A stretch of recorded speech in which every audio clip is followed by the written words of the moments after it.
ನಮಸ್ತೆ. Tulunadu LOX channel ವೀಕ್ಷಣೆ ಮಾಡ್ಕೊಂಡು ಇಪ್ಪನ ಮಾತ ಎಂಕಲ್ನ ತುಳು ಅಪ್ಪನ ಬಂಧುಗಳಿಗ್ಲ ಕುಡಲ ಸೊಲ್ಮೆ ಸಂದಾಯ್ತ ಮಾಡ್ಕೊಂಡು ಎಂಕಲ್ನ ಚಾನಲ್ ನೀವು ಸಬ್ಸ್ಕ್ರೈಬ್ ಮಲ್ಪನ್ನಾಗುಲಿತ್ತನ ನನಾತ್ ಸಬ್ಸ್ಕ್ರೈಬ್ ಮಾಡ್ತದೆ ಎಂಕಲಿಗೆ ಈ ಸ್ಥಳೀಯ ವಾಹಿನಿ ಚಿತ್ತಿನ ಮಾಹಿತಿ ಬರೋರಿಗೆ ನನಾತ್ ಸಪೋರ್ಟ್ ಮಾಡ್ಕೊಳ್ಳಿ ನನಾತ್ ನಿಗಲ್ಲ ಬೆರಿತಾಂಗ್ ಕೊರ್ಲೆ ಬಂದ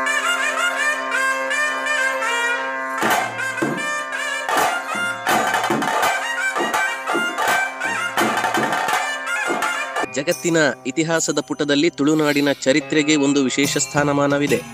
ಮೂಡಣದ ಘಟ್ಟದ ಸಾಲು, ಪಡುವಣದ ಹಿರಿದೆಲೆಗಳ ಕಡಲು, ದಕ್ಷಿಣದ ನೀಲೇಶ್ವರ, ಉತ್ತರದ ಅಂಕೋಲದವರೆಗೆ ಹರಡಿರುವ ಈ ಸುಂದರ ನಾಡಿನಲ್ಲಿರುವ ದೈವ ದೇವರುಗಳ ನೆಲೆಬೀಡುಗಳು ಅಸಂಖ್ಯಾತ. ಇಂತಹ ದೇವಾಲಯಗಳ ಸಾಲಿನಲ್ಲಿ ತನ್ನದೇ ಆದ ಐತಿಹ್ಯದ ಕಾರಣದಿಂದ ತುಳುನಾಡಿಗೆ ಕಲಶಪ್ರಾಯವಾಗಿ ನಿಂತಿರುವ ಪುರಾತನ ಮತ್ತು ಕಾರಣಿಕದ ದೇವಸ್ಥಾನವೇ ಹಿರಿಯಡ್ಕ ಶ್ರೀ ವೀರಭದ್ರ ದೇವಸ್ಥಾನ.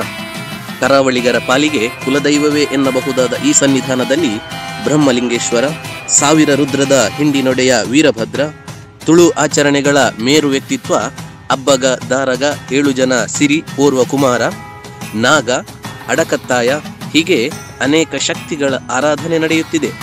ಮೂಲತಃ ಇಲ್ಲಿ ವೀರಭದ್ರ ಇರಲಿಲ್ಲವಾದರೂ ಬಾಳೆಹೊನ್ನೂರಿನ ಕಾಂಡ್ಯದಿಂದ ಹಿರಿಯಡ್ಕದ ತಪ್ಪಲಿಗೆ ವೀರಭದ್ರ ಹೇಗೆ ಬಂದ ಅನ್ನುವ ಕಥಾನಕವನ್ನ ತಿಳಿಯೋಣ ಬನ್ನಿ. ಉಡುಪಿ, ದಕ್ಷಿಣ ಕನ್ನಡ, ಚಿಕ್ಕಮಗಳೂರು, ಶಿವಮೊಗ್ಗ ಬಹುತೇಕ ಇಲ್ಲಿನ ಜನ ಆಗಮಿಸುವ ಈ ಕ್ಷೇತ್ರ 2 ಅರಸೊತ್ತಿಗೆ ಮನೆತನಗಳ ಆಳ್ವಿಕೆಯಲ್ಲಿತ್ತು. ಆಳ್ವ ಹೆಗ್ಡೆ ಮತ್ತು ಕುರ್ಲ ಹೆಗ್ಡೆ ಎಂಬವರಿಂದ ಪೂಜೆ ಪಡೆಯುತ್ತಿದ್ದ ಕ್ಷೇತ್ರವಿದು. ಹಿರಿಯರ ಮಾಹಿತಿಯಂತೆ ಧರ್ಮಸ್ಥಳದ ಕಾಣಿಕೆ ಆಣೆ ಪ್ರಮಾಣದ ತೀರ್ಪು ಹಿರಿಯಡ್ಕದಲ್ಲಿ ನಡೆಯುತ್ತದೆ. ಆದರೆ ಹಿರಿಯಡ್ಕದ ಕಾಣಿಕೆ ಆಣೆ ಪ್ರಮಾಣಗಳು ಧರ್ಮಸ್ಥಳದಲ್ಲಿ ನಡೆಯುವುದಿಲ್ಲ ಎಂಬ ಮಾತಿತ್ತು. ಇದರರ್ಥ ಧರ್ಮಸ್ಥಳದಂತಹ ಕ್ಷೇತ್ರಕ್ಕೆ ಸರಿಸಮಾನವಾಗಿ ಇರುವ ಕ್ಷೇತ್ರವಿದು ಅನ್ನುವಂತಹ ನಂಬಿಕೆ. ಪ್ರಾಚೀನ ತುಳು ಪರಂಪರೆಯಲ್ಲಿ ಇಲ್ಲಿ ಆರಾಧನೆ ನಡೆಯುತ್ತಿದ್ದು ಬೆರ್ಮರಿಗೆ, ಇದರೊಂದಿಗೆ ಪಂಚಶಕ್ತಿಗಳಾಗಿ ನಾಗ, ರಕ್ತೇಶ್ವರಿ, ಕ್ಷೇತ್ರಪಾಲ, ಮೈಸಂದಾಯ ಇವುಗಳ ಆರಾಧನೆಯೂ ಈ ಕ್ಷೇತ್ರದಲ್ಲಿ ನಡೆಯುತ್ತಿತ್ತು. ಐತಿಹ್ಯದ ಪ್ರಕಾರ ಬ್ರಹ್ಮಸ್ಥಾನದ ಆಳ್ವಿಕೆ ಆಳ್ವ ಹೆಗ್ಡೆಯವರ ಕೈಯಲ್ಲಿದ್ದ ಕಾಲ. ಅಡಕತ್ತಾಯ ಎಂಬ ಬ್ರಾಹ್ಮಣ ಅರ್ಚಕ ನಿತ್ಯ ಪೂಜೆ ಸಲ್ಲಿಸಿ ಅದರ ಪ್ರಸಾದವನ್ನ ದಿನನಿತ್ಯ ಆಳ್ವ ಹೆಗ್ಡೆಯವರಿಗೆ ನೀಡುತ್ತಿದ್ದರು. ಆ ಪ್ರಸಾದವನ್ನ ತಿನ್ನದೆ ಆಳ್ವ ಹೆಗ್ಡೆಯವರ ದಿನಚರಿಯೇ ಪ್ರಾರಂಭವಾಗುತ್ತಿರಲಿಲ್ಲವಂತೆ. ಒಂದು ದಿನ ಪೂಜೆ ಮುಗಿಸಿ ಪ್ರಸಾದ ನೀಡುವಾಗ ವೇಳೆ ಮೀರಿ ಹೋಗಿತ್ತು. ಆಗ ಆಳ್ವ ಹೆಗ್ಡೆಯವರು ಅಡಕತ್ತಾಯರಿಗೆ ಬೈದು ಅವಮಾನಿಸಿದರು. ಇದರಿಂದ ಮನನೊಂದ ಅಡಕತ್ತಾಯರು ಶಕ್ತಿಶಾಲಿ ದೇವರನ್ನ ತಂದು ಇಲ್ಲಿ ಪ್ರತಿಷ್ಠಾಪಿಸುತ್ತೇನೆ ಎಂದು ಘಟ್ಟ ಹತ್ತಿ ಬಾಳೆಹೊನ್ನೂರಿನ ಕಾಂಡ್ಯದ ಸಮೀಪ ಘೋರ ತಪಸ್ಸನ್ನಾಚರಿಸಿ ವೀರಭದ್ರನ ಮನ ಮೆಚ್ಚಿಸಿ ತನ್ನೊಂದಿಗೆ ಊರಿಗೆ ಬರುವಂತೆ ಕೇಳುತ್ತಾರೆ.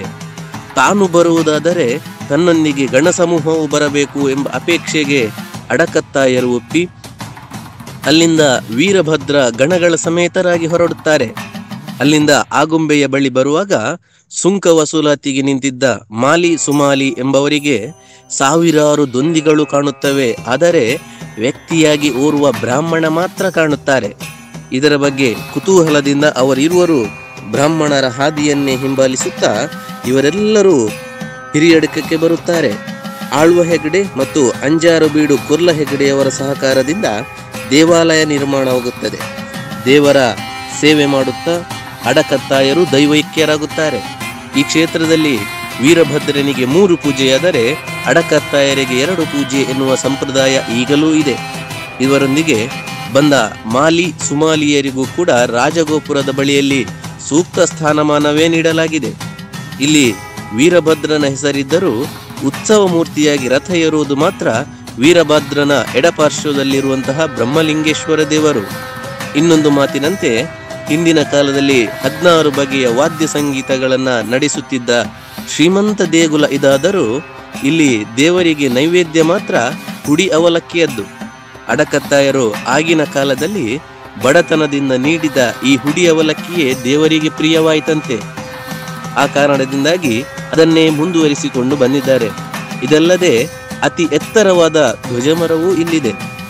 ತುಳು ಆಚರಣೆಗಳ ಪ್ರಕಾರ ಫಗ್ಗು ತಿಂಗಳಿನ ಹುಣ್ಣಿಮೆಯಂದು ಪ್ರಾರಂಭವಾಗುವಂತಹ ಇಲ್ಲಿನ ಸಿರಿ ಜಾತ್ರೆ, ಅದಲ್ಲದೆ ಉತ್ಸವ, ರಥೋತ್ಸವ ಇವೆಲ್ಲವನ್ನ ನೋಡಲು 2 ಕಣ್ಣುಗಳೇ ಸಾಲದು. ಸುತ್ತಲಿನ ಹತ್ತೂರಿನ ಭಕ್ತರು ಇದನ್ನ ಹಬ್ಬವೆಂದೇ ಪರಿಗಣಿಸುತ್ತಾರೆ. ಇಲ್ಲಿನ ಸಿರಿಜಾತ್ರೆ ಮತ್ತು ರಥೋತ್ಸವಗಳ ದಿನದಂದು ಎದುರಲ್ಲಿರುವಂತಹ ಬಾಕಿ ಮಾರುಗದ್ದೆಯಲ್ಲಿ ಜನವೋ ಜನ.